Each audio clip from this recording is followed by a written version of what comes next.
दिल्ली ने लगभग 10,000 करोड़ तक का लोन लिया है और ये एक सस्पेशन है कि इतना ज्यादा अमाउंट क्यों लिया जा रहा है। नेहरू गवर्नमेंट ने दिल्ली को फुल यूनियन टेरिटरी घोषित कर दिया और सीएम सिस्टम को वहां से हटाकर डायरेक्ट सेंटर का रूल स्थापित कर दिया। ब्रिटिशर्स ने भी ये डिसीजन लिया कि इंडिया का कैपिटल कलकत्ता से शिफ्ट कर दिल्ली बनाने वाले हैं। परवेज वर्मा के फादर हैं जिन्होंने अरविंद केजरीवाल को उन्हीं के कॉन्स्टिट्यूएंसी में दिल्ली के अंदर हरा दिया। सीएम बनने के ठीक 49 डेज बाद अरविंद केजरीवाल रिजाइन कर देते हैं।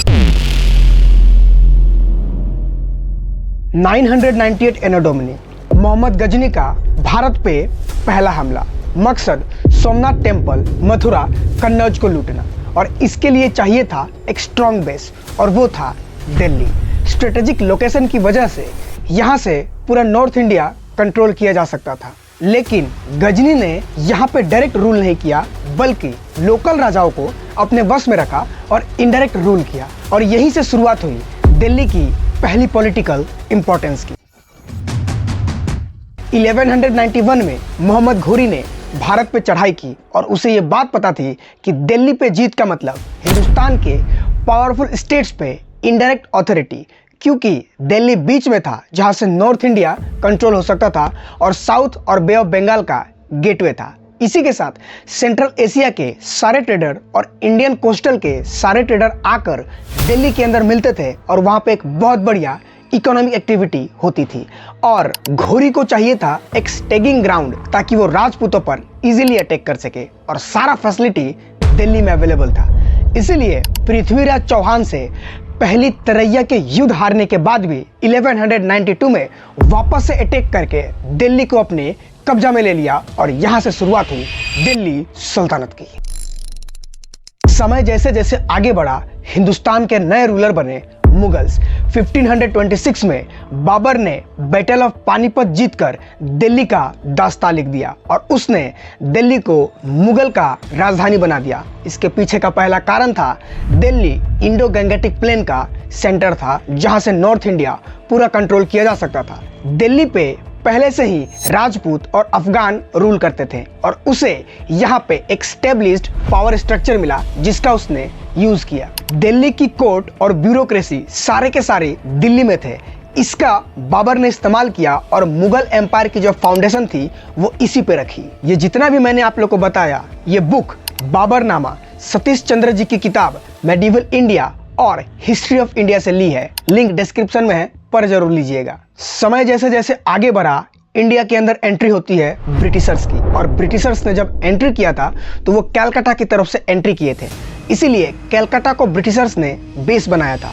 लेकिन 1911 में ब्रिटिशर्स ने भी ये डिसीजन लिया कि इंडिया का कैपिटल कलकत्ता से शिफ्ट कर दिल्ली बनाने वाले हैं। इसके पीछे का कारण ये था कि कलकत्ता इंडिया के एक कोने में था और दिल्ली बीच में, जहां पे पूरा का पूरा नॉर्थ इंडिया कंट्रोल किया जा सकता था। साथ में दिल्ली पे मुगल्स का रूल ऑलरेडी स्टैब्लिश था और दिल्ली पे अगर ब्रिटिश नया रूल करते हैं, इससे पूरे हिंदुस्तान में यह अंदेशा जाता कि ब्रिटिशर्स इंडिया के नए रूलर हैं। साथ में 1857 के सेपॉय म्यूटिनी के रिवोल्ट के बाद उनका कलकत्ता में रहना काफी मुश्किल हो गया था। इसीलिए 1911 में किंग जॉर्ज वी ने दिल्ली दरबार में ये अनाउंस किया कि ब्रिटिशर्स इंडिया का कैपिटल कलकत्ता से दिल्ली शिफ्ट करने वाले हैं और फाइनली 1912 में ब्रिटिश एडमिनिस्ट्रेशन दिल्ली शिफ्ट हो गया और वहां ये डिसीजन बनाया गया कि ब्रिटिशर्स एक एडवांस्ड और वेल प्लान सिटी बनाएंगे जो ब्रिटिशर्स के पावर को दर्शाता हो। इसीलिए 1931 यानी 20 साल बाद न्यू दिल्ली नाम का एक नया शहर दिल्ली के अंदर बनकर तैयार हुआ और ब्रिटिशर्स ने न्यू दिल्ली को इंडिया का कैपिटल घोषित कर दिया। इसलिए आज की डेट में भी न्यू दिल्ली एक्चुअली इंडिया का कैपिटल है, दिल्ली नहीं। आर्किटेक्ट एडविन लुटियंस और हर्बर्ट ब्रेकर ने इस सिटी की डिजाइन बनाई थी जिसके अंदर parliament, Rashtrapati Bhavan, India gate जैसे आइकॉनिक बिल्डिंग शामिल थे। लेकिन समय जैसे आगे बढ़ा, 1947 में इंडिया ब्रिटिशर्स से आजाद हो गया।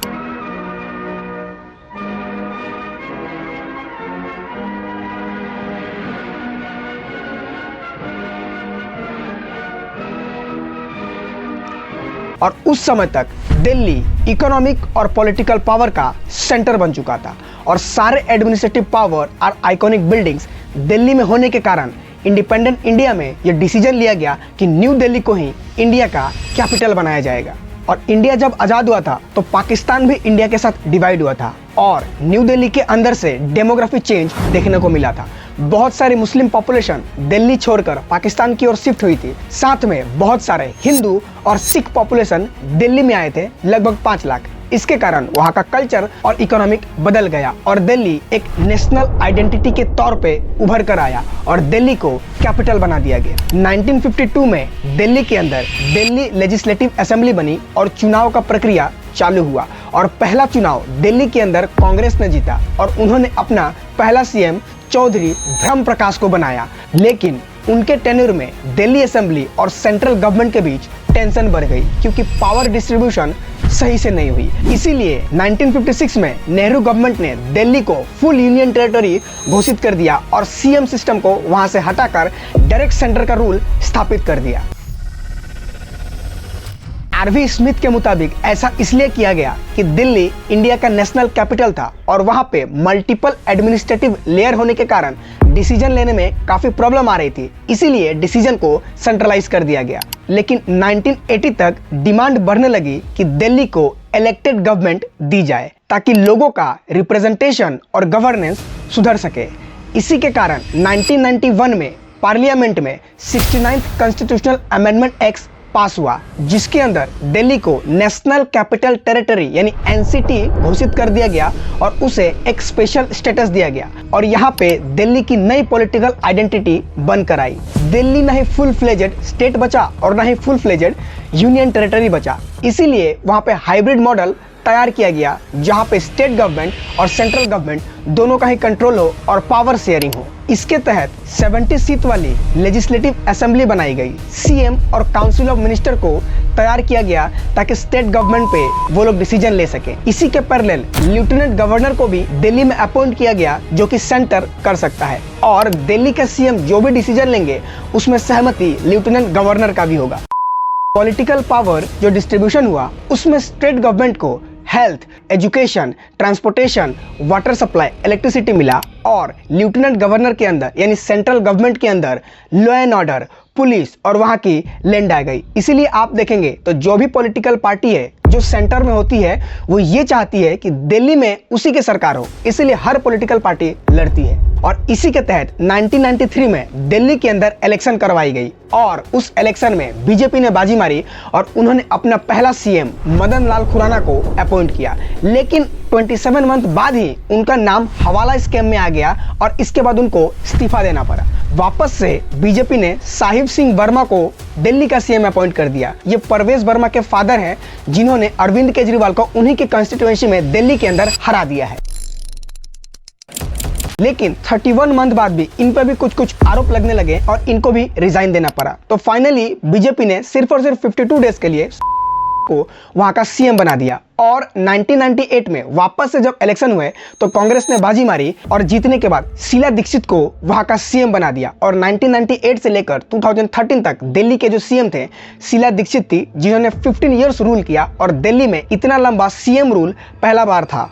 उनके दौरान काफ़ी इंफ्रास्ट्रक्चर डेवलपमेंट हुआ था, साथ में मेट्रो का भी काफ़ी ज़्यादा एक्सपांशन हुआ था, पर उनके नाम पे भी कॉमनवेल्थ गेम्स के कुछ स्कैम के आरोप लगने लगे। 2013 के 1-1.5 साल पहले अन्ना हजारे और अरविंद केजरीवाल मिलकर दिल्ली के अंदर अनशन करते हैं और वो अपनी अलग पॉलिटिकल पार्टी बना लेते हैं जिसका नाम होता है आम आदमी पार्टी। और 2013 के इलेक्शन में आम आदमी पार्टी 28 सीट जीत जाती है, कांग्रेस सिर्फ और सिर्फ 8 सीट जीतता है और बीजेपी 31। इसके कारण आम आदमी पार्टी और कांग्रेस मिलकर अपनी सरकार बना लेते हैं और अरविंद केजरीवाल वहां का सीएम बन जाते हैं। लेकिन सीएम बनने के ठीक 49 डेज बाद अरविंद केजरीवाल रिजाइन कर देते हैं क्योंकि वो पार्लियामेंट में लोकपाल बिल पास करवाना चाहते थे और कांग्रेस और बीजेपी इसके अगेंस्ट में था। इसीलिए दिल्ली के अंदर प्रेसिडेंट रूल लगा दिया गया और वापस से 2015 में जब इलेक्शन करवाया गया उस इलेक्शन में आम आदमी पार्टी 70 सीट में से 67 सीट जीत जाती है और अरविंद केजरीवाल वहां के सीएम बन जाते हैं। और इसके बाद प्रॉमिस करते हैं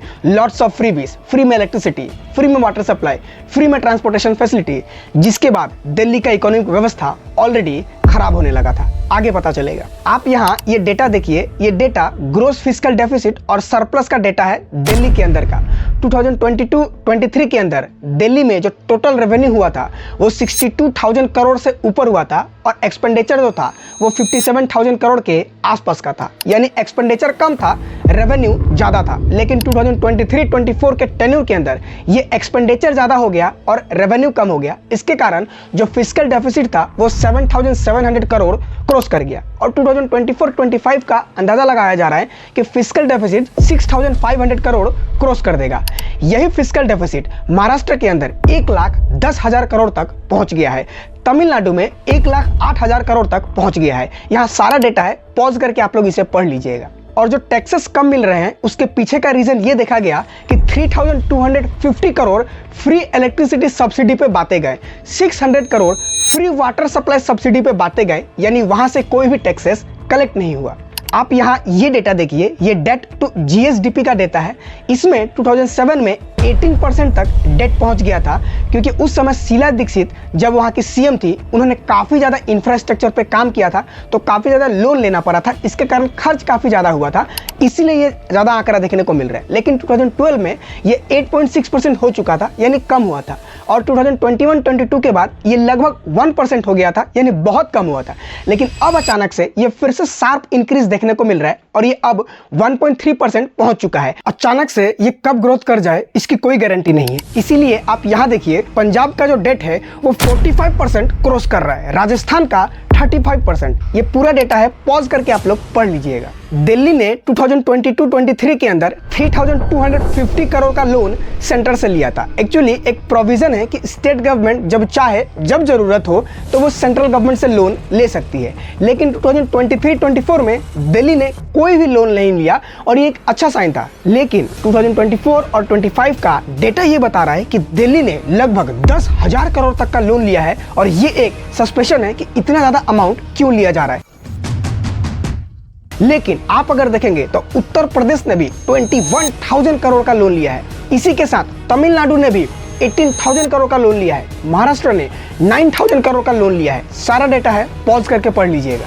ये डेटा देखिए, ये gross fiscal deficit to GDP का डेटा है इंडिया का। यहाँ पे 2022-23 में 4.1% से कम होकर 2.1% पहुंच गया था और जो लिमिट सेट की गई थी वो 4% थी। और एक्चुअली ये गुड न्यूज़ था। 2023-24 में जो लिमिट थी वो 3.6% की लिमिट थी, लेकिन जो ग्रोस फिस्कल डेफिसिट था वो सिर्फ और सिर्फ 3.1% था। ये 2013 के दिल्ली के अंदर टाउनशिप का डेटा है, जिसमें जो टोटल रेवेन्यू हुआ था वो 16 करोड़ था और जो एक्सपेंडिचर था वो 15 करोड़ था। दिल्ली के अंदर जो 2013-14 का टोटल रेवेन्यू था वो लगभग 38,000 करोड़ से ऊपर था और इसमें सिर्फ और सिर्फ टैक्स के कारण 30,000 कलेक्शन हुए थे, यानी 80% जो दिल्ली थी वो टैक्स पर डिपेंडेंट थी। और जो टोटल एक्सपेंडिचर हुआ था वो 37,000 करोड़ से ज़्यादा था और इसके अंदर 21,000 करोड़ नॉन प्लान एक्सपेंडिचर पे खर्च किया गया था, यानी 56% नॉन प्लान एक्सपेंडिचर पे खर्च किया गया था और सिर्फ 43% दिल्ली के इंफ्रास्ट्रक्चर पे खर्च किया गया था। इसी के कारण दिल्ली यमुना और बाकी चीज़ों का ये हालत है। दिल्ली के अंदर अब नई सरकार बनी है और अब ये देखना है कि वो नई सरकार किस तरीके से दिल्ली के फिस्कल डेफिसिट को मैनेज करती है और दिल्ली को एक अच्छा स्टेट बनाती है, क्योंकि Indian is the union of state. अगर स्टेट की फाइनेंशियल हेल्थ अच्छी रहेगी तो इंडिया का फाइनेंशियल हेल्थ अच्छा रहेगा। मैंने सारा हिस्ट्रिकल पर्सपेक्टिव और इकोनॉमिक पर्सपेक्टिव दिल्ली का यहाँ शेयर कर दिया है। उम्मीद करता हूँ ये वीडियो आप लोग को अच्छा लगा होगा। Thank you so much.